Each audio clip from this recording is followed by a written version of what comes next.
All sports, all plays. Yeah. All sports, all plays. All sports, all plays. 365, we making a place. You talking the game, get you through the days. We're high in the court, the dime in the lane. Variety, topics, living the same. All presentation, sports information. In the airways, taking the nation. All sport, all plays, like working your faces. Grace at the field, so tie the laces. All sports, all plays.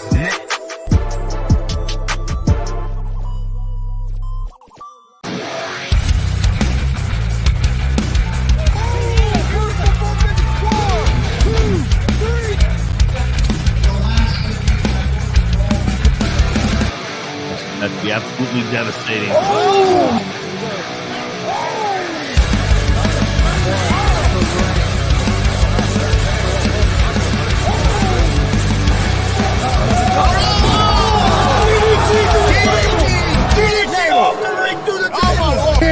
This is Joey Owens' show. They've been trying to get me on this broadcast forever, and this is the worst damn podcast I've ever been on. So you all can kiss my ass while I win this match.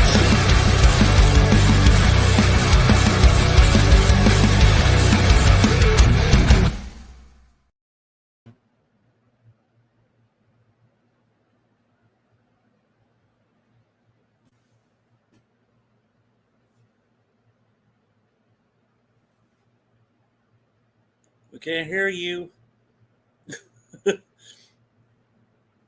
Your mic's muted. Me. Oh, you? There you go. All right. Okay. Welcome to G.W.R. Gonzo's Wrestling Do it Room. again. I guess it helps if you unmute your damn mic. Yeah, that's true. But I'm Chris Gonzalez, joined by Tony Gonzalez, also joined by Marcus Fine. How's it going, Marcus? Doing good. And we got special guest WPW owner Buck Sexton, and he's also joined by Jesse Winchester. How's it going, guys? Now we can't hear you guys.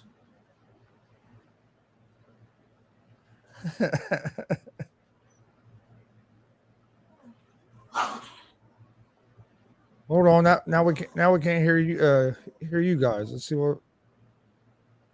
I think they're jacking with us. I don't know.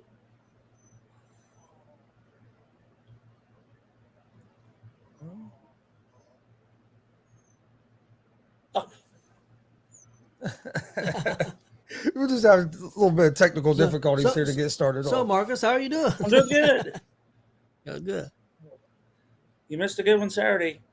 That's what Chris told me. So it was a pretty good show. All right. I know why they ran to quit. Okay, there we go. I guess we don't need to see you, but we can hear you guys. Can you hear us? Okay. Yeah, we can hear you. All right. Can you see us? We can see you. Yes. Okay. Yep.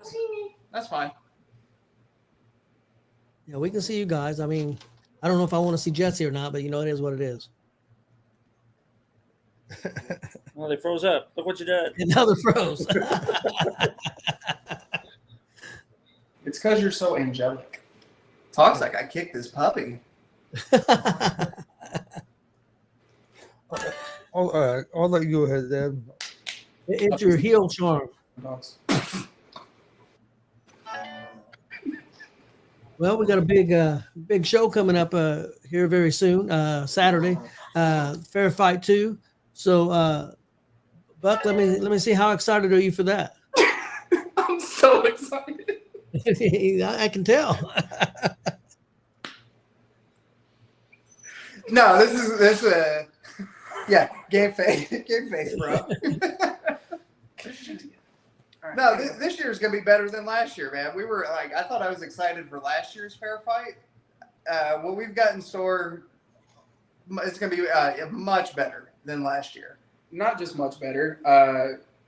You know, the getting to Fair Fight 1 was there was a lot of learning curves in that. Mm-hmm. Getting to this one, we've had a clear plan laid out since what? December? For the most part? Before then. For the most part, yeah. So, you know, building to this show, we have definitely done it a lot more methodically, making sure that our storylines are tight. You know, it's easily tracked by the audience logically to flow through. And most importantly, just the card is top to bottom stacked with some of the best talent in the state, and our locker room is top notch. So I couldn't be more excited for this show. Yeah, I agree with you guys. I think it's going to be a great show. And last year, I thought the show was incredible. So I think you got your work cut out for you. But I think you do have a good plan. I think you guys have a good chance to beat it. But I did love you guys' show last year. It was one of the top 5 shows I seen last year, and we seen about 35 shows last year. So it was definitely top 5, maybe top 3. It was fantastic. Don't worry, this year it's going to be top 1. Okay. Yeah.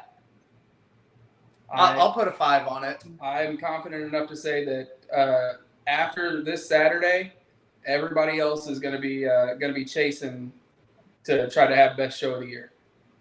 I think it's possible. You got a great card, that's for sure. Dalton Love, my goodness. Is there really a dude on a lawnmower driving down the road? Probably we're in Danville. Buck, I do have a question for you. Buck, I do have a question for you. I know that you've went back and now you've been wrestling more and wrestling other places again. Why is that? I mean, why did you decide to do that? I say young. Just for the love of it, man. Like I, during and part of that is too getting WPW to where it's at now. A lot of that step back was trying to put my full effort into what we were doing with WPW. And now that Warrior is doing amazing things, and, we've got a locker room that is fantastic, that is pitching ideas that we're running with and letting them get very creative on their side of things as well, and not having to take that load on 100%. It makes it easier for me to go and start traveling around a little bit more, and just making sure that I'm being out there in front of people, getting them to invest their emotions in me, whether they like me or they don't. I don't really care. But if they want to come see me get my ass kicked, I know where they can do it the 4th Sunday of every month. Most definitely.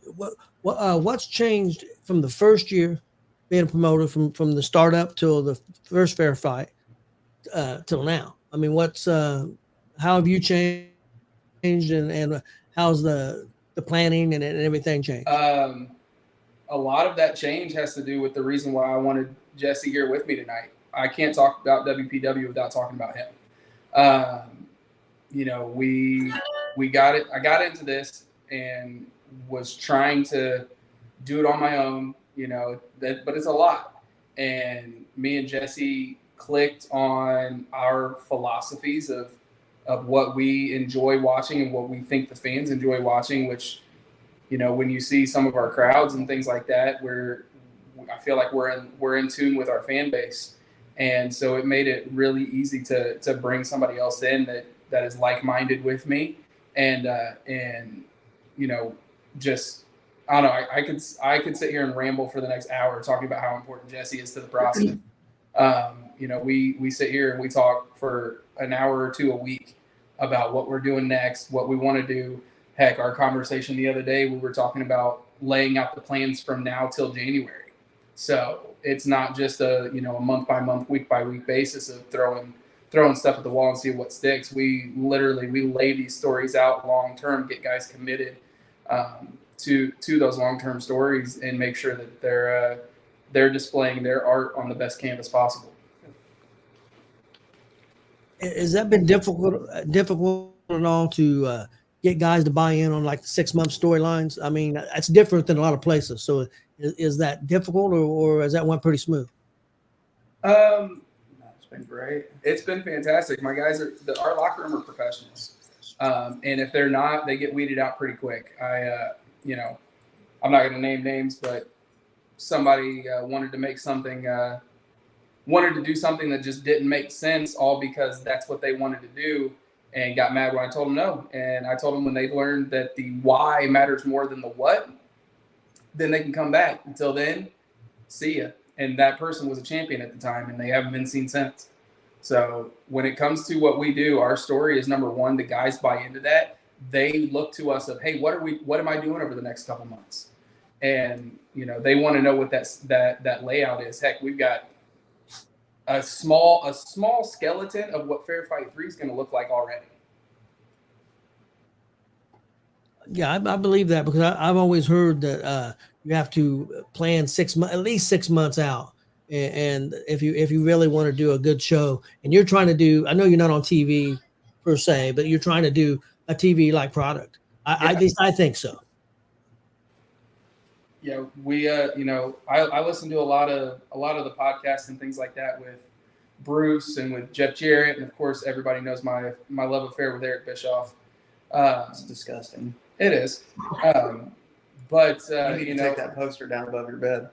Hey now, but Bruce brings it up all the time, talking about how Vince would plan Mania to Mania, and that's definitely the philosophy we've taken. We plan fair fight to fair fight, and then the Riot show is right in that 6 month mark between the two. And so if we can get to the Riot and stay on course, we can get through the Riot and get to the fair fight the way we want it to. What's been I know when you started this roughly 2 years ago, God, yeah. What's been the hardest thing? Something that the thing that surprised you the most, the thing that you didn't think would be difficult that has been difficult? Oh man, hardest thing. Oh, we've had quite a few curveballs thrown our way, but yeah. Obviously, you know what happens. As somebody who's worked on shows plenty before I started running my own, cancellations happen. I get it. My break to work at HPW and NGW wouldn't have happened without cancellations. But cancellations those are the hardest part because, like we talked about, we do a lot of storyline stuff. And when there's a cancellation in a story, it throws a huge monkey wrench in things. And you have to try to work around it. And again, luckily with me and Jesse, and even with Kevin helping out as well, the three of us can on a Sunday morning, late Saturday night during setup, whatever it happens to be, we can put our heads together and come up with a quick fix on the fly that doesn't derail story while also making sure we deliver our product. I mean, our WPW, what was it, 2, where I wrestled Jake. Yeah, we had 3 main events planned because we weren't sure what was going to happen. Yeah. I mean, I was going through personal issues at the time. I was fighting a serious knee injury. There were other issues, so we had a backup plan to the backup plan that had a backup plan. Yeah. But yeah, I would say that's the hardest part, and just all the learning the stuff, the things you don't know.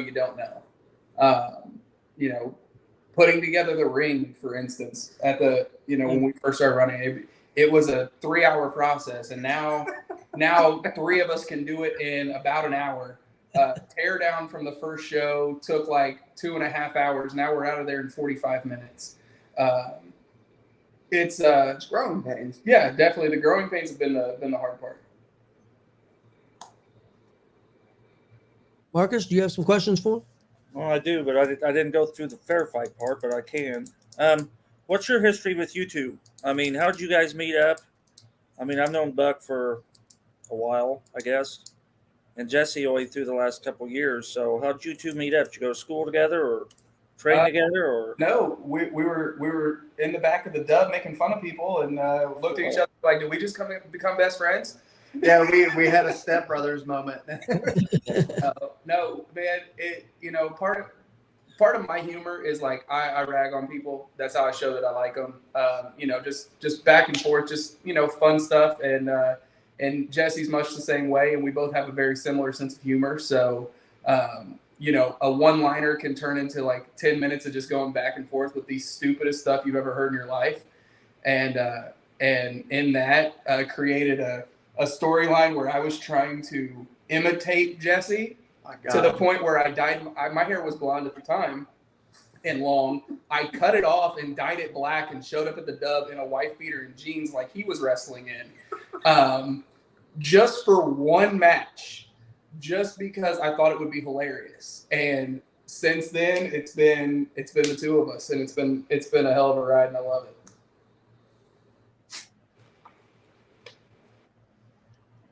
Yeah, that was, I mean, he basically summed it up. So we were hanging out in the back, and it it clicked. He came to me with the idea of WPW. He was like, "Hey, I got an idea, and this is what I want to do." I shook his hand. He's like, "Tell me when." Yep. Yeah, there was a lot. Yeah, Jesse was one of the first guys to jump in with me 2 feet. That's hell. If you look back at it, that first show, everybody was doing that first show on a brother discount, and we didn't know what we had. We just knew that I had a ring and a building, and we were going to try to make something out here. And now it's turned into, I believe, between facilities, production, the overall presentation of the show, the matches themselves, the storylines. I'd be hard pressed to say anybody in the state's touching us on a monthly basis. Definitely storyline wise, you guys are definitely a different product than anybody else is putting out there. So it's definitely different, and I enjoy it. I mean, I like going to seeing all the shows. Every show brings something different, but yeah, you guys are very different. I mean, we kind of run on the philosophy of like it's all about characters. I mean, if you're going to go pay your hard-earned money to watch a movie, you get bored pretty quick when it's just one car crash after another, and there's no rhyme or reason behind it. However, if you have a movie with good characters, you're invested through the whole show, and you want to see what they have next. That's why we binge watch TV shows. We want to leave our shows on a cliffhanger, so you want to tune in next week. A lot of people don't know you had how do I put this? A couple trial runs before Warrior Pro ever become thought of in Danville. You want to tell everybody that? Yeah. I thought that there was a market out here. I was like, one, I can't be the only wrestling fan on this side of town. But two, you go to the store, you go to the mall, you see people in wrestling shirts, go into the Hot Topic in Plainfield, and there's a whole wall of WWE shirts and things like that. And I was like, there's got to be a market out here. And so with myself and Jake Carter being from out here, we talked to Pafo, and we're like, hey, look, like, I think we can do it. There's an armory. Like, if you bring your show out here, I believe that, we can put butts in seats. And we did our best. And I think that crowd was like 135, damn near split down the middle. Like, half of it was for me, half of it was for Jake, as far as the way they were cheering. It was an insane environment. Definitely like top 2 moment in my career, which is another reason why this match this weekend is so important to me. Not a lot of people know the history with me and Jake. I think I was like 16 or 17, somewhere right around there. I didn't have my license yet. It was actually for 2005, whenever it was the last SmackDown that Eddie Guerrero was on. And I bought a ticket to it to go with a friend, and that friend canceled. And my sister at the time, place she was working at, she's like, well, hey, I know this lady who's taking her son. I can see if she can take you. And I was like, okay. And so that lady just so happened to be gracious enough to let me ride with her and her son to go to the show, and went to the show, had a great time. We didn't sit together, but we talked all the way down, all the way back, and never talked to him or thought of him again until that NGW show. And I'm standing there talking to my sister during intermission, and she told me that story I completely forgot about. And as I look up and across the gymnasium there at the Armory, I can see that Kelly is telling Jake the same story, because the lady and the son that I went with was Kelly and Jake. And we had no idea that was we knew that we had went together, but we didn't realize that it was us then. And since then, it's created a bond with me and Jake in this business that every time we touch in the ring, it just seems to be gold. And why I can't wait to headline here in Danville one more time on our biggest show that we've had to date, with the guy that committed to me first. When I bought HPW's ring, Jake was the first call.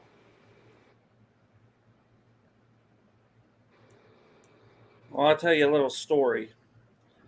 I went to probably every NGW show in Crawfordsville and Burnettsville. and about 4 a year for Hoosier Pro, and I didn't even realize you were on both shows because your persona and Crawfordsville being part of the high society people, and then you would be in with Dynamite Dylan. I didn't realize it was the same guy until your dad come up to me. I said, "Hey, you're the bell ringer in NGW." He said, "Yeah, that's myself." What? I had no idea. So same story, kinda. Yeah, those were two vastly different versions of myself. Yeah, it was because, like I said, I didn't know. Says I'm doing my job then. Yeah. Because one was a definite heel and one was a definite babyface. Which is weird to think of me as a babyface. It's disgusting. You should never do it. Yeah. Don't do it. Well, he didn't very long. I was there the night he dumped on Dylan, so. You could have heard a pin drop in that. He was kind of. Oh yeah.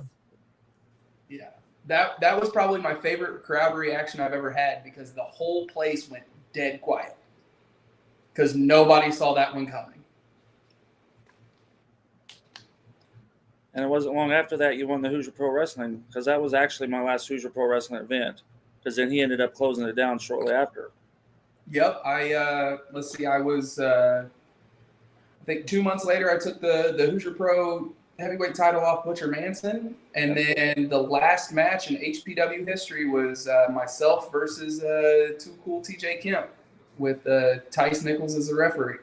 And shout out Tice. Yeah, shout out to General Manager Tice Allen Montgomery. But shout out to Tice. But no, we closed that show and fully intended on being back the first Saturday of April. And the next thing you know, it's September, and I'm driving down on my birthday to pick up the ring from Jerry. So it's crazy how things turned out that year. I have a question for both of you. What's the favorite match that you guys have had in your guys' career so far?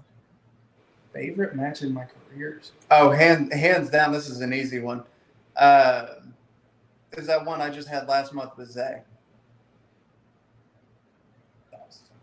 I heard a lot of good things about that. That was a good match. That was a real good match. My favorite match, that's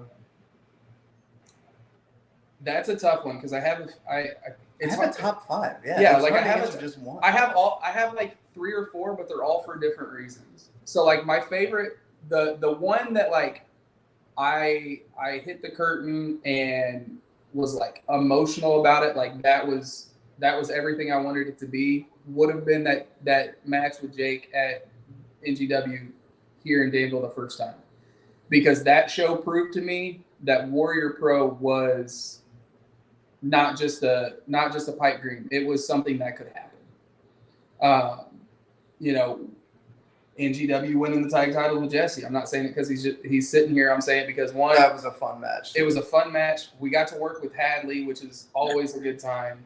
And there's something to be said about winning the titles with your best friend. Yeah, that's probably my number 2. Yeah. You mean the one you did the titles you have now? Yeah. Oh yeah, I was there. It made my night. Not because you won them, but because somebody took them off. Well, you know that story. Yeah. We do these guys a favor to come on their show to boost their ratings. He said he wasn't happy that we won, and then Tony was saying that he wished you weren't even here. I want to know how much those shovels were that they bought. Right? That or the first the first championship I ever won down at HPW was the tag titles with Dynamite Dylan in a street fight over the Bambinos. That one was fun just because my whole family was there. Getting to have a moment with my dad after that of like, and I wrote about it afterwards. Like if that night could have went back and told the 8-year-old version of me what I was gonna do, like I'd have never believed him. And I'm never gonna make it. I understand that. I'm never going to be on TV. I'm never going to be in WWE, AEW, TNA, whatever we want to call it. But if I can go out there and have that was my Mania moment style night, that's a win for me. I mean, like when we did the Expo last year, we sat in on the Mickey James conference, and she said something that actually like really resonated with me. Is like, there is nothing wrong with becoming the biggest star in your location. And hell, with the day and age of social media, people will see our product. I mean, look at GCW. GCW wasn't. I'll say this. I'm not a big fan of their product, but they were just like us 5 or 6 years ago. And then all of a sudden, with social media and the way they market their company, they're huge. So who knows? Somebody could see the right video at the right time, and WPW could be the next one on the list. But it also helps that your main star is a coke-addicted drug robber. There's that. Anyway. Not ours. Not ours. I know who you're talking about. Oh, I thought what? I know who you're talking about. Is the Golden State God? I knew you knew what I was talking about. I know who he's talking about. You watch a lot of a lot of the GCW. Yeah, I don't watch, and I'm not a big deathmatch guy, but I do watch a lot of it. I'm not either. I was trained, and I'm probably going to offend some people, which is fine. Deathmatch wrestling, in my opinion, garbage wrestling. That's the thoughts and views shared on this podcast are strictly of Jesse Winchester, because I've got some good friends that do that, so I'm not going to bash it. But hey, the guy that trained me, take it up with him. He's the one that drilled that in my head. And there's guys that do. This guy's Rip Rogers, by the way. There's guys that do it that can work though. Like Cole Roderick. Oh, yeah. Cole Roderick's making a name for himself in GCW, but that kid can go. He can. So Dale Patrick's. Yeah, Dale's a good worker. Blake's starting to do W stuff. So, and we know how Blake can work. There's guys that can. Mox came from that. Okay, I should rephrase it. There's a time and a place for it. Exactly. That's what I said. It's not but to do like 6 in a night, I'm like, call the health department. Yeah. They have actually calmed down on some of it. They've a lot of their shows is a lot more mixed now. Mine's been a little bit of ECW. It looks like they're trying to go that route, trying to get more wrestling matches, some of the hardcore and some of the death matches. They're trying to mix it up. I think it's a better product now than it was a year ago because, well, the first time we really watched it, we seen a dude get filleted, basically. Guy from Indiana. Yeah, guy from Indiana, Hoodfoot. We seen him get filleted on. God, I love Mo. I thought I was gonna watch him die on Game Changer that night. Yeah, they were sword fighting with light tubes, and the guy stabbed him in the arm, and he was just flayed open. And he kept trying to go, and they were trying to get him out of the ring. It was crazy. Well, about 40 staples in and out. Yeah, and that's one of those ones like we're talking about. That's a guy that can go, that doesn't. He's more than just a deathmatch guy, but you hate to see guys get pigeonholed into that. So Jesse, who trained you? Actually, I was originally trained in 2008 by Joey Matthews, Nick Dinsmore, and then Rip Rogers. Rip Rogers under you. That's good. When I decided that this was going to be for me, it was like right when I got out of high school. I wanted to give it a shot, but I wasn't going to. If I was going to do it, I was going to do it right. I found the OVW down in Louisville, Kentucky, and it was shortly after the WWE pulled out and moved to Florida. I signed up there. If I was going to get trained, I wanted to get trained by the best. And what, Nick Dinsmore? That's Eugene, right? Yeah. Eugene and Rip Rogers? Yeah. Can't go wrong there. And Joey Mercury was the one that taught me the importance of doing squats. We're not going to talk about people who don't do their squats. We had that conversation earlier. Yeah, I know. Marcus has got the picture. Anyway. I got the picture, but I got it. I was actually at the Hoosier Pro the night you won the titles, too. Yeah. The Bambinos. You remember what could have drastically happened that night? That's the match that made me that match made me shadow famous. Because that was the night that Vinny decided he was going to try to hit the floor. And his dad dropped the ladder. Yes. Yeah, that could have went very, very bad. Thank God everybody came out of that safe. That's the match that taught me that walking and talking is very important, because everything Vinny was supposed to do after that, Pops had to step in and do. And God, I love the Bambinos. I wish they were still in the business. Pops is just one of my favorite guys ever. And those boys they were so talented. I don't know what happened, why they're not working anymore. But damn, I sure do miss working the Bambinos. Yeah, they were hot. I'd like to see them against a lot of people now. Prestigious worldwide. Or what? What? You hear that? Hmm? You get the echo there in Mincy? I hear it here. You guys getting that echo in Muncie? That was us. A little bit. That's yeah. how good we are. Like, come on now. Just don't buy their DVDs. That's all I tell you. Don't buy the We can't see DVD, you whatever guys, they so do. we're just talking to a white screen. I do have a question. You got a talent, and we had a meal together here recently, and you brought up the talent's name, so I'm gonna bring it up. Jeremy Hadley. How important has he been, and how much has he helped out having a talent like him who can do practically anything? And I think it's very underrated and maybe as good as anybody in the state all around. Jeremy, I told you Jake Carter was my first call when I bought the ring. Jeremy Hadley was my second. Jeremy Hadley is, and this is something that me and my dad actually talked about on the way to the Dub Friday, talking about our guys. When we originally launched, the guys were definitely Jeremy, Jake, Blake. We had some plans for Nate that didn't really work out at the time. He came back, that had a nice run and everything. But those were the guys that we were like, this is what I'm going to build around. And Jeremy has been hugely crucial. Jeremy, a lot of guys care about wins and losses and belts and all that shit. Jeremy wants to go out and just get the reaction and entertain people. And he's the most entertaining heel in independent wrestling, period. I would put him on par to say he's one of the best in the business, period, right now. But yeah, Jeremy's been huge. I think he's the reason why the kickstand is a sponsor. Like when we shot the day at the kickstand was probably some of the best work I've ever seen him do. We were there for what, like 4 hours? We shot a total of like 15 minutes of actual content. But it was just 4 hours of just watching Jeremy be Jeremy all day with real customers, with planted customers, with the staff. The dude, I've never seen him out of character. Or I guess I won't say character because it's him. I don't know where Jeremy Hadley and President Jeremy Hadley, where that line is. I'm convinced that he is President Jeremy Hadley. Yeah. Yeah, I think he's President Jeremy Hadley 24/7. That's all I've ever seen, whether it's been outside of the venue or inside the venue or anywhere I've seen him. He's always the same. I ran into him at Planet Fitness once out of nowhere. Didn't plan, it wasn't anywhere that I would have expected to see him. And as soon as he saw me, he kind of jumped into it and turned it on a little bit. So the dude is money.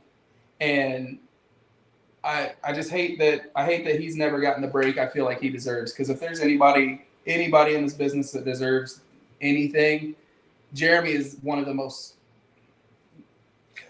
I'm not going to pull the curtain back too much because I don't want him to get mad at me. But Jeremy deserves everything that he's ever had and more. He deserves more. Yeah.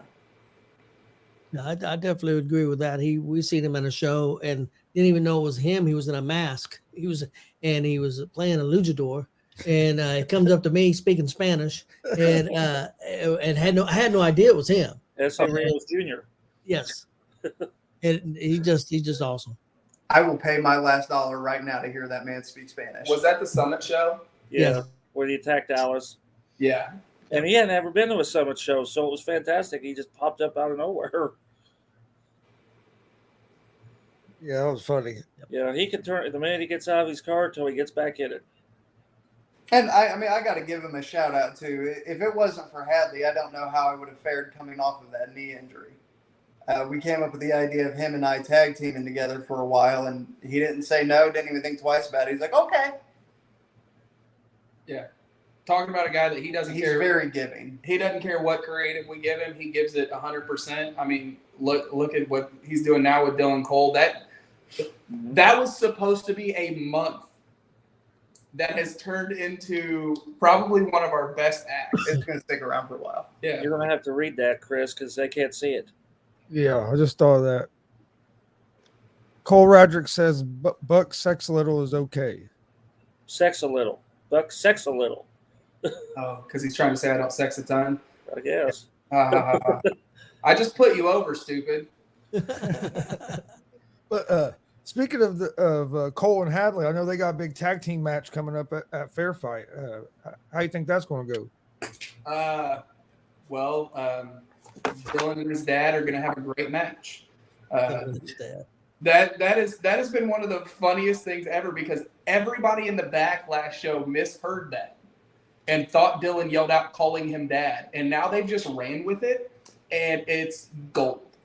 That match is going to be fantastic. Those two guys, the Beaver Boys, heart and soul. I hate that Ruthless Domination isn't going to be in it because that match was originally booked to be a 4-way to showcase the best of our tag division from the last year. But that trio of teams is going to they're going to tear it down. Yeah. And that's been the hardest part is like looking at the matches. I'm still not sure what order they're going to be in except for the first one and the last one because the rest of them, there's not going to be a match that's like the quote unquote let me up match. The match to, let people chill out from the spectacular match they just watched. It's definitely going to be, we're going to keep them on a high the entire way through on Saturday. Yeah, it's main event all the way across. Yep. 7 of them. Yep. Well, I was just ready to ask you how you was going to decide who came second, but I guess you don't know that yet, or you're not telling us anyway. Maybe the heel's coming out of me, but I feel bad for whoever has to follow. No, that's fine because I looked at Logan. On Friday night, and I go, I don't know how anybody's going to follow that. Y'all are going to put on an absolute show. It's going to be like Ricky Steamboat. Yep, Ricky Steamboat always said, we put out the best match, make the next guys do better. Yep. And now everybody's going to try to one up the next one. So, yeah, we're in for a treat. That's why it was Eddie Guerrero and Rey Mysterio's favorite match on the card. They fought to be first because it's like, well, good luck following it. Hey, and that this might be the old school in me a little bit, but the first match on the card's the most important match on the card. That's the match that's going to set the tone for the fans for the rest of the night. Mm-hmm. If you have a match that comes out slow and just the pacing's off and the fire's not there and the drawing the feelings out of people isn't there, the emotion, the rest of the show's shot. I agree. That's what Billy Ray says. I listen to a lot. Honestly, I would say even though we were in it, that might have been our mistake last year because our match was just a little at Fair Fight 1. Our match was just a little slow. Yeah. There was a lot. There was a lot of gaga going on with Hadley and Cash and Kate and then us and Jordan and there was a lot going on.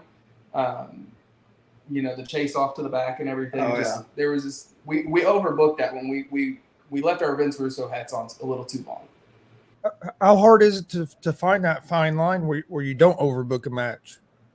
When Jesse tells me to shut up. I called him the other day. I was like, hey, I know this sounds like a bad idea, but I just have to get it out of my head so you can tell me it's bad. And we did. He told me it was bad and we moved on. I just said no. We need Jesse in other locker rooms in. Because I've seen some crap. I've seen some long shows. Yeah. And I hear the top title now is like 17 matches, 6 hours. It's like, I'm a wrestling fan, and buddy, that's too much for me. No. I think I've been to a 10-match card. That was too much. The building didn't have air conditioning. It was awful. He was on a over a 10-match card, I think, and it was the building didn't have no heat. You're talking about when I was on Thunder or Blunder? Yes. Oh no, we were supposed to be on like 12th of 14, and me and Mike King made an executive decision that we were going on first after intermission. First intermission. The first intermission. We almost had our match during intermission. If you guys remember, he was sitting on commentary with you, and I was trying to just get him to get in the ring and let's go because I was over being there. And it was like 25 degrees in the building. It was cold. I walked from the ring to my truck. I shook hands on the way out. I already had my bag packed and everything. I changed when I got home. I think we got home like 2 a.m. that night or something. It was crazy. Yeah, it was nuts. So while I may have been on a 14-match card, I only saw about 8 of them. Okay. Hey, Jesse, are you prepared? Are you ready for this big ladder match? I'm really looking forward to it. And with your past injuries, is that coming to play at all? My knee's a little stiff, but no, I'm ready. I feel like I am in the best shape I have been in my adult life. I think it's starting to show. Not to brag. No, I'm ready. When you asked earlier your favorite match, I wanted to say it hasn't happened yet because I think it's going to happen this Saturday. I assume you guys will. Sorry. No, I I was tend to going to agree. say it's my We'll very all walk on each ladder other. match. It's Logan's first ladder match to my knowledge.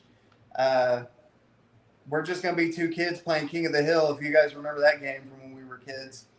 Hey, and more importantly, it's going to be work like Razor and Sean because there's only one ladder. Yeah. So Yeah, if we break this ladder, you owe me $400. we'll figure it out. See, I like that. That you can. That's one thing I've told Dad a lot with these have ladder matches now. Is that they used too many ladders. I like the old school where it was just one ladder. So I'm really going to like that because that's something I complain to him about all the time in these ladder matches they have on TV now. There's 15 ladders out there, and it used to not be like that. You'd have one, maybe two at the most. It just looks like a car crash. Well, it's because, and that kind of goes back to the comment I made earlier about telling somebody that the why matters more than the what. Yep. When you have 15 ladders out there, all you're looking for is spots. They're going to work a match with one ladder, and they're going to tell a damn story. And it's going to be a story from the minute the music hits until the minute the bell rings. And you get too much stuff going on in there. It's just you're working spot to spot. Okay, who's going through the ladder? Okay, who's getting power bombed on the ladder? Okay, now who's going to do the moonsault with the ladder? Okay, now who's getting knocked off the top of the ladder and through a table that's on the outside? You're just looking for the spot. They play the greatest hits every time. It's the same spots. It's just different Players. Yeah, just different players. And so, that's why like when we talked about a ladder match, like I very much told them like something Sean Razor, like that match had such amazing story. The reason you remember that match isn't from the spots they did. It might be the one at the very end when Sean's foot's caught in the rope and Razor climbs up. That's about the only spot you actually remember from that match, but you remember the story. Yeah, I get goosebumps just thinking about it. Nipple test. Always pass. That's how we book things. If I say something and Jesse's nipples get hard, that means it was a good idea. Yeah. Just like the ladder match that just happened here recently on WWE, the women's ladder match. The main thing I remembered was when Leo Sky handcuffed them together. Yeah. That was the main thing. It wasn't all the spots. I mean, there were some pretty cool spots. That's fine. But the main thing for me was when she climbed up the ladder and won the match, by handcuffing them guys to the ladder. Yeah, I mean, there's nothing wrong with having the holy shit moments in a match. You want to have those. But you can't just have a match full of those. That's why I'll be honest with you. I don't particularly gravitate toward the AEW product very much. I gravitate to a few of their storylines like MJF because MJF's just, again, everything he touches is great. But a lot of that stuff is just, it's too much. Hard pressed to say, find another word for it. Too much action. It's kind of like Jesse said earlier. You can't just watch an action movie that's nothing but, shoot 'em up scenes and car crashes. Well, it's just spots to. It's just spots to do spots. There's no story to it, and you don't let anything breathe. Yep. Yeah. See, with what we got going on Saturday, I want people to remember start to finish. I don't want people just to remember the finish. The spots. Yeah. Well, let's talk about the dog collar match. How did you even decide you wanted to even attempt that? And is this the most Carter running and hiding from me? And so I figured, if I put a 25-foot chain around his neck, he can't run from me anymore like he has been for the last 4 months. I actually thought I saw him on the way here, but it was just a hobo. Oh yeah. Yeah. No. It's about the story. If you look back at it, Fair Fight was July of 2022. We started building this story August of 2022. And there was just month after month, another piece, another layer, another piece. Here we go. Until I dropped his ass in November. And then since then, it's been back and forth, but he hasn't touched me since you put him through that door. And so feel like a dog collar match isn't something you see very often. And it's our opportunity to get locked together and really do something different and special. And if I know Jake the way I do, this one's gonna be tough to beat. Yeah, I'm really looking forward to that. I'm a big dog collar match fan. So, And I think I've always seen 2 in my entire life live. So, I guess I should probably watch a couple. well, watch Piper and Valentine if you want to know how to. Fine, that's what I was gonna say. Yeah, that's the best one there. Plus, I guess we had to figure we had to do the dog collar match before WWE announces that Brock and Cody are going to do one. Are they? Is that what I don't know. They keep saying it's going to be a match that hasn't been seen in a long time, and they busted out the bull rope match last year. So my guess is another old school Southern things, the dog collar match. It'll be a Dusty. Yeah. So we'll do ours first. That might get announced. That may get announced tonight. Think it'll get announced tonight? It could. Oh yeah, we're 2 weeks out. It'll probably get announced tonight. Yeah, but we're still going to do it first. We are still going to do it first. And you announced it before they did, so Yeah. it's not like you just came up with the idea. I'm telling you, we're ripping off our stuff. Right? And we're not going to talk about people ripping off our storylines, okay? Yeah, we talked about that. Oh, man. So you've been back to WCWO. I assume that's so you guys can get ready for what's about to happen? Because you're both working the dub again. What's about to happen at the dub? Well, you're getting ready to. You know what's about to happen.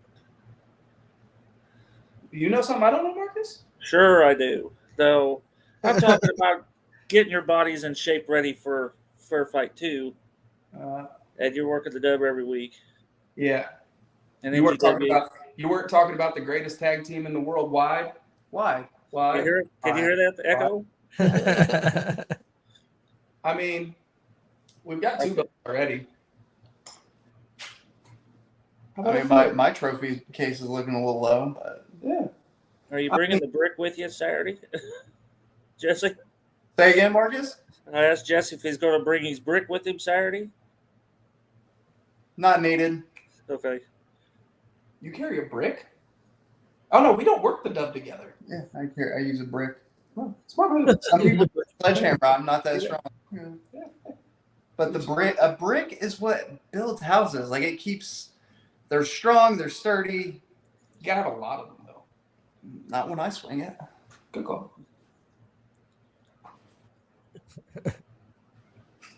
So let's talk about some of the other matches on the card.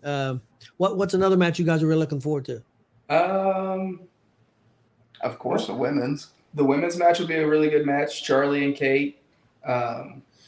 Be a little different dynamic this time. Now that everybody likes Kate, so. And Kate had an upset last year at Fair Fight 1 because nobody thought she's going to beat Alice her first day out of the gate, and she did. So. Yeah.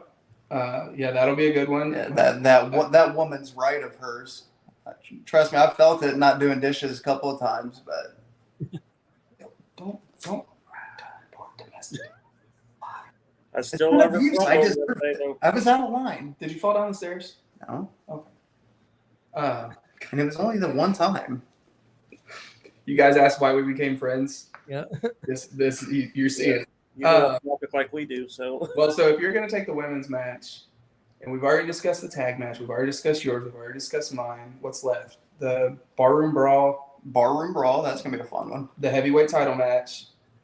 Yeah. Carson and Scorpion, hometown hero. Yep. And then the one we haven't announced yet, the 8-man battle royal for a shot at the winner of the ladder match. We're gonna have an 8-man battle royal.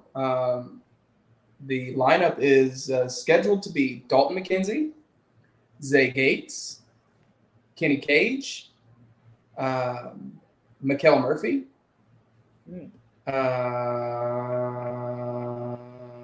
Party Mike, Party Mike. Jake Elliott is taking the place of Brody Bodkins. All right. I didn't even know Brody was coming in either, but Jake Elliott, that's good to hear. Yeah, Jake Elliott's going to be taking the place of Brody. Dalton and Savage. No, one of the Russians. The best looking one, or which one? A Russian. I don't know which one's coming. The Whichever tallest. decides to I guess I'm being paid again Saturday, guys. The tall one. Yeah, the skinnier one. God damn it. Who's the eighth one? You got Justin Myers coming in? Justin Myers. There we go. There's the eighth one. Sorry, Justin. That's going to be a spot-on battle royal. I should have forgotten many more people on that list before I forgot Justin Myers. But yeah, so that'll be going on as well. Man, again, you're asking me to pick my favorite out of my children, because every one of these stories has taken a lot. You know, probably if you looked at all 6 of the main matches on the card, the two of us have probably put an hour and a half per match into it. So it's been a labor of love as far as just over the last 2 months booking this. And so obviously I think that top to bottom, it's main events all the way down. I agree 100%. So. I do too. I'm looking forward for the Scorpion match. Of course, he's been in a lot of tag team matches. I've seen him in a few singles. Well, really, at you guys' shows, I've seen him in single matches. So I'm looking forward to that. And Carson Drake's one of my favorites. So. Yeah, Carson and Scorpion should have a fantastic match. Scorpion's, he's getting the benefit of Hammer being out of town, as well as, like I said, a couple cancellations that happened a couple months ago. We talked about it, guys, about committing to a story. If you have to cancel on the day a story's got to go down, you just lose your spot the rest of the time. Somebody's got to take it. So, Scorpion was thrust into a position that somebody else was supposed to be in and capitalized on it. Can't remember how he capitalized on it, but I know he won it. What? Do you remember what happened during that match? Oh yeah, he beat Logan. Oh yeah, there was that. So now he gets to go one-on-one with the heavyweight champion and see if he can break out of that tag division. That will be an interesting dynamic if he wins the title. Where does him and Hammer go from there? Guess you'll have to show up on July 22nd and find out. I did have a question. Show up August 25th and see the fallout from Fairfight. See how July 22nd turned out.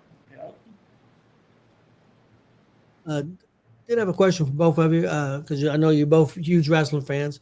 I know Marcus probably got this on his list about the Mount Rushmore. You guys have a Mount Rushmore of wrestling, and I'll take a page from Marcus. Independence and pro. Well, I can tell you the independence is pretty easy. It's Jeremy Hadley, Jeremy Hadley, Jeremy Hadley, Jeremy Hadley. Yeah. Sure. Well, that was Blake Wright's answer, but it was Blake Wright. Blake Wright. Yeah. So, I'll be honest with you. I don't, outside of what I do, the shows I work, I don't keep up with a lot of independent. And I know that's probably bad on me. I've been lucky enough that the guys we've found outside of the group that I'm around all the time have approached us. And you look at like a Carson Drake, for instance. Tim Lutz introduced him to me at Squared Circle Expo last year, and we were needing a heel. And I reached out and I'm like, hey, we met at Squared Circle a couple months ago. Do you want to come in? And he's like, sure. And he showed up and was fantastic. And then all of a sudden he brings Party Mike with him, and then he brings Dalton McKenzie with him, and then he hooked us up with Alexis Littlefoot. He's brought Gaston with him. Unfortunately, we just didn't have anything for him. There's been quite a few guys that came from that. So I don't, like I said, I feel bad because I don't pay attention to much outside of what I work on. But as far as the big leagues, every list, any list that doesn't have Shawn Michaels and Ric Flair on it is probably wrong. But also, it's like there's the like the Attitude Era and before, and then there's everything since. So, because I can make a case for Stone Cold, Hogan, Rock, Cena, again, Edge. Even though he's a dirty word right now, CM Punk. Jericho is probably one of my all-time favorites. Eddie, Ray, like It's hard to just narrow down Yeah. 4. I couldn't do 4 if I tried. Like it would be painful for me to try to do 4. Jake, Jericho, AJ. Okay, I guess I have 4. Jake the Snake, for the sole purpose of he is the first one I learned. You don't have to yell at the camera to tell a good story in a promo. Chris Jericho, because it is Chris Jericho. Shawn Michaels, because it's Shawn Michaels. And then one that I always throw people off with is Kyle O'Reilly. I figured you were going to say Jeff Jarrett. No, I love Jeff Jarrett. His work is very, I appreciate his work, but he's not on my Rushmore. You fangirl pretty hard for him, so I just figured. I mean, You had to go change your pants. accidents happen. I figured Buck was going to say Bischoff. Well, if we're talking about all across wrestling, of course, Bischoff's number 1. Like, WPW doesn't exist without Eric Bischoff. I told him that when I met him in St. Louis during Rumble weekend. I brought him a WPW shirt, and I'm like, look, you probably don't care about this, but it would mean a lot to me to give this to you because I'm chasing my dream because of what you did in the foundation that you set with the way the business of the business works. I tell people all the time, there's a lot of guys out here running shows that are wrestlers trying to be businessmen. I am 1,000% a businessman who just happens to like being a wrestler. And Bischoff really is the one that helped lay the foundation for that for me. I mean, I've listened to every episode of his podcast. I read both of his books. I mean, I don't think I've smiled that big in any picture than the one when I met Bischoff and Jarrett. So I guess I can't make fun of you for that. Yeah. I'm sure you have those stained pants in a frame too. Yeah, I do.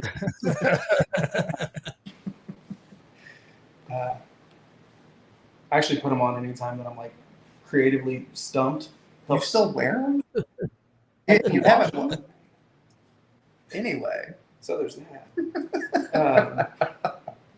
No, there's too many to name. Mount Rushmore is so difficult, and I think it kind of Mount Rushmore's always sparked more conversation about who you left off of it than who you put on it. Yeah.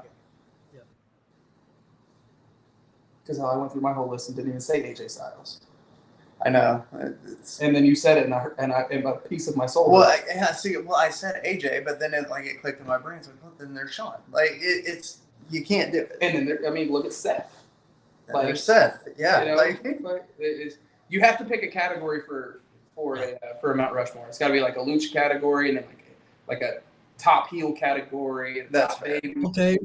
Okay. Top heels. Top 4 heels. The top 4 heels. Your top 4 heels. Top 4 heels of all time. Yeah, for you. Hollywood Hogan changed the entire business. Chris Jericho as a heel is just the and I'm talking like mid 90s, like Y2J, 1,001 moves. Jericho, Armbar, Triple H. Because I don't think Cena gets to where Cena's at without having that version of Triple H to go against.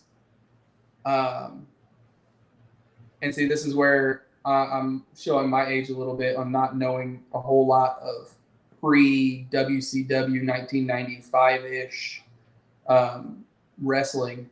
But somebody who doesn't get enough credit on being just a fantastic heel, JBL. Oh God, yeah. JBL was the blueprint for Donald Trump's presidential run. Well, that's kind of true.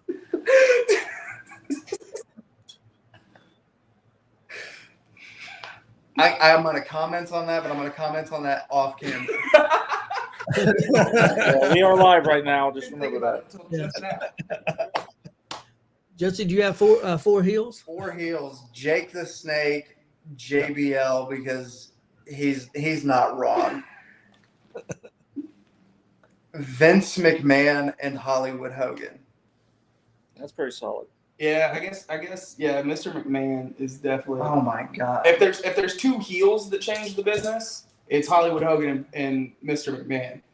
And if you look at if there's 2 baby faces that change the business, it's also Hulk Hogan and probably Cena, I would say.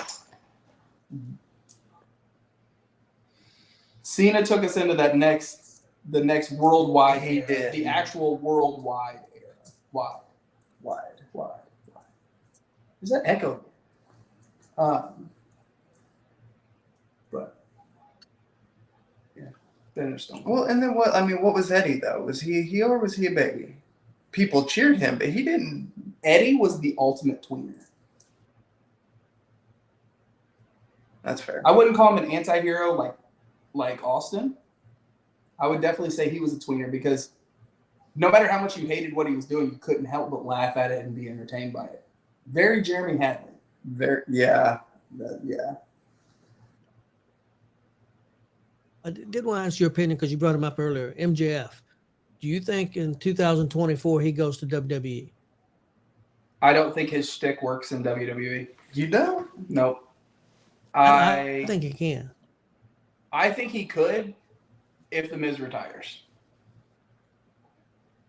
There's no way he can come in and be fully the character he is in AEW with the restrictions in WWE and not at that point just be viewed as a Miz clone. While I would love to see those mic battles, and the matches would probably be pretty good too, but I just don't think MJF is great. I don't think he would be great in this era of WWE. Attitude era, 1,000%. Ruthless aggression era, I'm with you. Now that it's the PG era and you've got to be careful with what you're saying, and there's a lot of, and again, this is an AEW thing as a whole, there's a lot of inside baseball in their promos. The WWE crowd enough of the crowd isn't that in tune with the backstage stuff and the lingo and all that stuff. I don't think that he's as successful in WWE long term as he is being in a place where he's allowed to have that creative freedom. That's where the fan base is the quote smart marks that all live in their parents' basement, lick windows, and work at the freaking toilet of Dave Meltzer, who is an absolute piece of shit. I agree. I made every word of that, by the way. I agree with 100% of that. So, again, I think he's great, but he's great in his bubble. I'd still pay to see it though. Oh, I'd definitely pay to see it. I think he would work. I think Triple H is smart enough to make it work. I paid more to see less. So, we're not going to elaborate on that though. Then Kelly had a question for you guys. Is this our question? Let's see. Yep, I do. I was waiting. I wasn't there so long. It's for both Buck and Jesse. Who is your favorite super fan, Marcus Fine or Kelly Fine? Without a doubt, Kelly. Rob Pugh. Oh, what a switch up. Oh. I see steam coming off Marcus's head. You guys were there and heard it when that lowlife T.S. Wiley besmirched the great name of the saint that is Kelly Fine. That was a shoot. I was ready to walk over there and punch him in the face when he said that Kelly wants his body.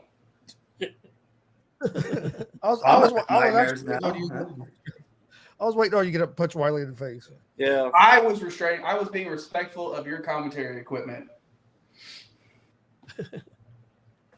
You haven't seen that yet. You'll hear that here in a little bit. Yep. A lot of T.S. Wiley's body. I need therapy now. Right?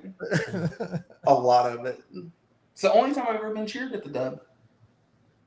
When I ripped his shirt open, chopped him, and then posted him. He's still not in my top 5 heels, though. Who? T.S. Wiley? Yeah. He's not in my top 5 fucking anything. 100? Top 5 losers, maybe. He wouldn't make the top 5 obituaries if he died tomorrow. Which we hope does not happen. Yeah, but And the views expressed on this podcast are those of Jesse Winchester. Whatever. We have a good lawyer in Razmich. It's fine. Yeah. Die. Sorry. What?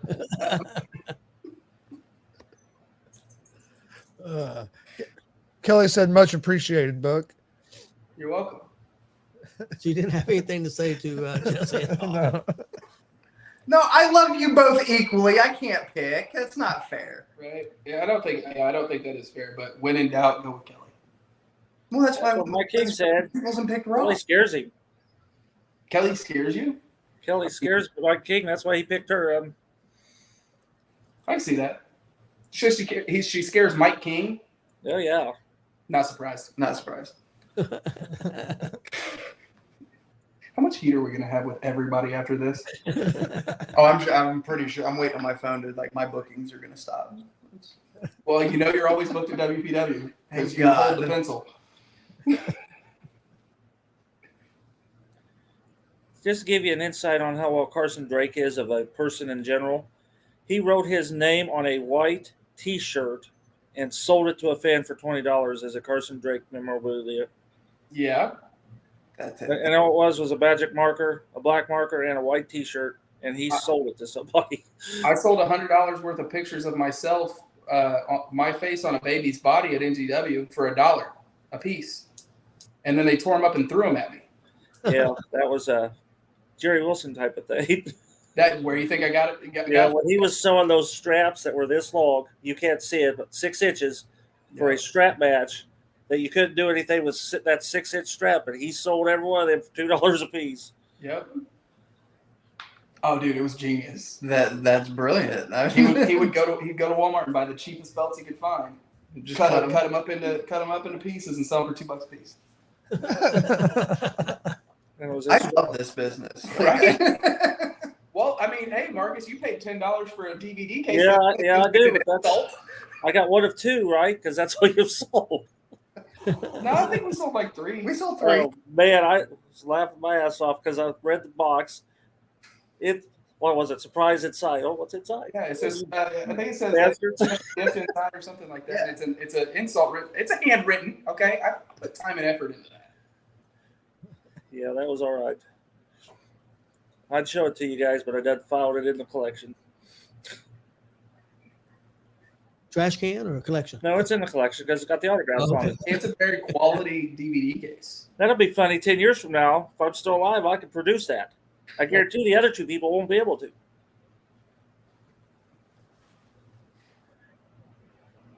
We should have put blank CDs in it so people thought their DVD players were broken. Oh, that would have been hilarious. Vinny Bichetti worked for a promoter that did that same bullshit.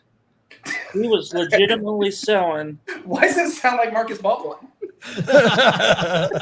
I think he did.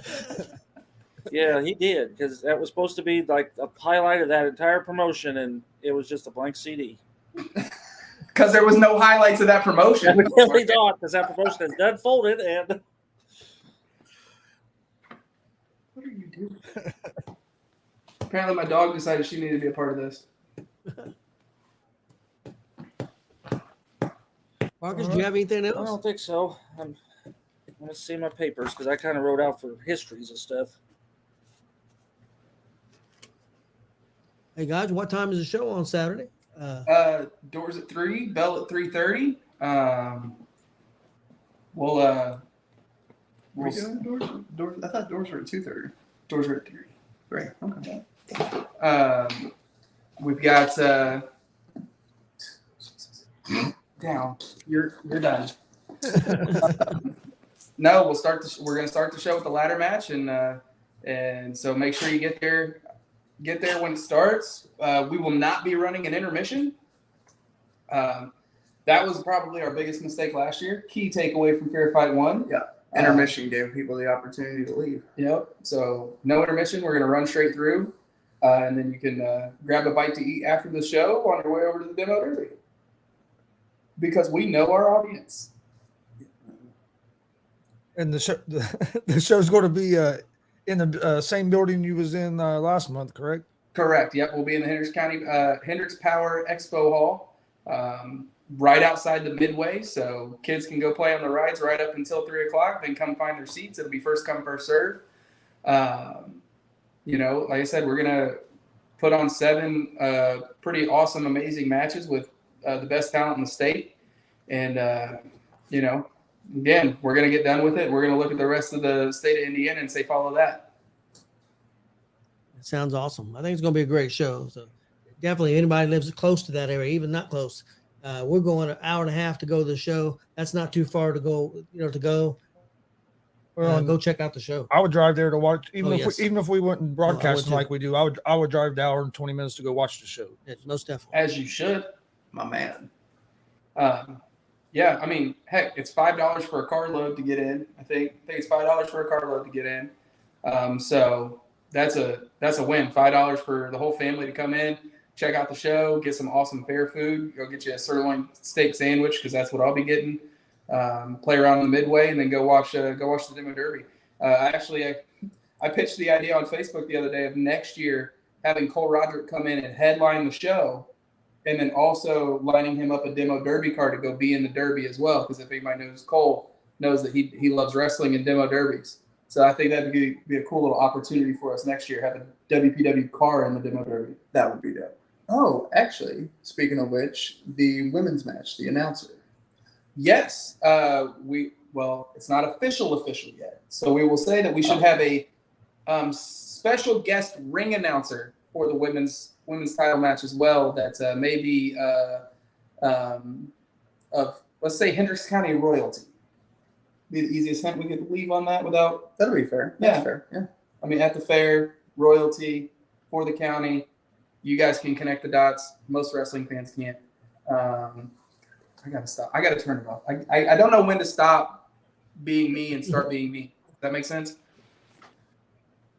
Yep. And then is there going to be a way, because somebody actually did ask me this, Okay. to buy a ticket for August at the fair show? Physical, yes. Or physical, no. Digital, yes. Digital tickets will be available this coming Friday. So new eyes come in. If you like what you see, come back next month. Yeah. And we'll give you that option. And next month is August 25th. August 25th. He knows the dates. I barely know the dates. And then we got August, and then right back up for another big show on September 24th with our 2nd year anniversary. Happy birthday year 2. Yep. I just ask him the date, and when I see you guys on Saturday, I'll ask you the date for next month again because I never remember. I write it down. I don't remember him either. I know it's the last Sunday of every. Okay, well then it's not August 25th. August 25th is a Friday. Say, what is it then? Well, 27th is the last Friday. Is that the fourth Sunday? Is that the fourth Sunday? Yes. Then it's that one. See, look at Marcus. Well, because I thought I already had a show on the 25th. That's when WCWO is doing all them cage things going that night. So yeah, Wreck Cage or something. I don't know what they're naming it. I thought that's what it was. Yeah. Either way, if they're not naming it Wreck Cage instead of Wreckage, they should. Cheap plug. Yeah. Who knows? So 27th. Yeah, I like that idea. Call it the 27th. when we go off air, I do want to ask you something, Buck, but I ain't gonna ask you while we're live. Oh, well, Marcus doesn't. I'll get the heat. It's fine. Marcus doesn't want the heat. Sounds like. Well, no, it's a question about from last year, but we'll ask one off. No sweat. Well, Buck and Jesse, was there anything that we haven't talked about that you guys wanted to get to? I don't know. Did we talk about the fact that Fair Fight's this Saturday, July 22nd, at the Hendricks County Fairgrounds for $5 admission, free show at 3 o'clock, headlined by the WPW stars, top to bottom, 7 matches.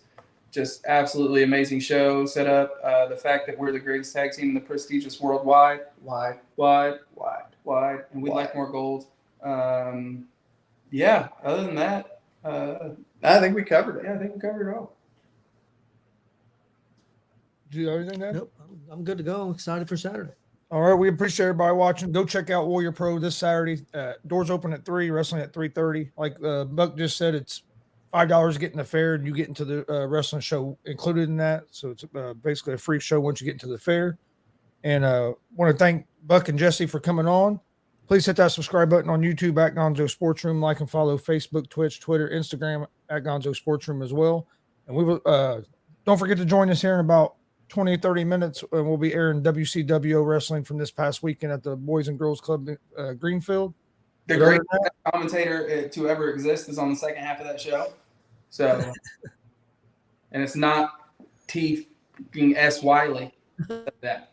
That's right. Well, how does Christian put, never miss an opportunity to put yourself over, right? Hope everybody has a great night.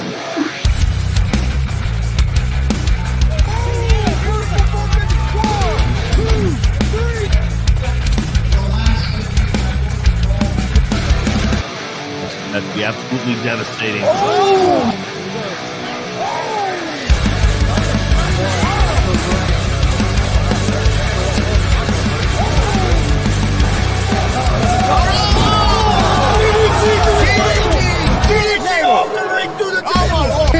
This is Joey Owens' show. They've been trying to get me on this podcast forever, and this is the worst damn podcast I've ever been on. So you all